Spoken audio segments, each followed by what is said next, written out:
Кара Суу базарында банкалардын баасын көрөбүз. Бул 3 литрлик 6 штук болот экен, пачкада 280 сом экен. Ал эми 2 литрлик пачкада канча? 9 штук болот экен, 320. 1 литрлик банка болсо пачкасы 12 içinde пачкада 12 штук болот экен, 300 сом экен. Крыскалар жок экен, мына бадыраң 100гө 3 килограмм болуп каптыр. Болгарский 100 сомдон, помидор 130дан болуп каптыр. Кара Суу базарында ушул жерден ушуларды келип алып кетсеңер болот экен. Бул место ошо биринчи дарбазадан киргенде эле ушул жерден сразу эле келип алып кетсеңер ыңгайлуу жер экен.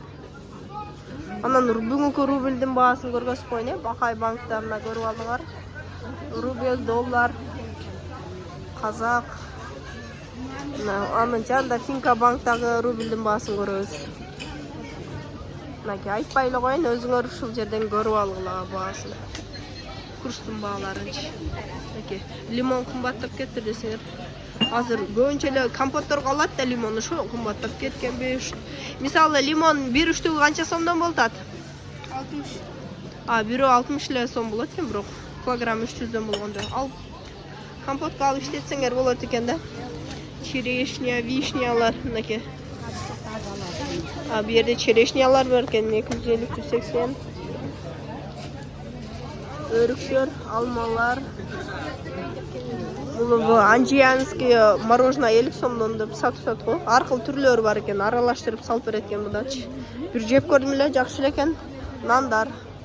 Кара Суу базарын сагынгандар үчүн эл болсо толтура.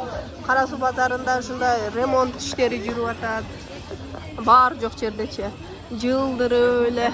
Мейлем кичине чыдасак Кара Суу базары кооз болуп жакшына болуп калат да. Банандарды көрөбүз. 103 штуктан экен. Ортоңку катарды бул жакты жылдырып баарына оңдоп атат.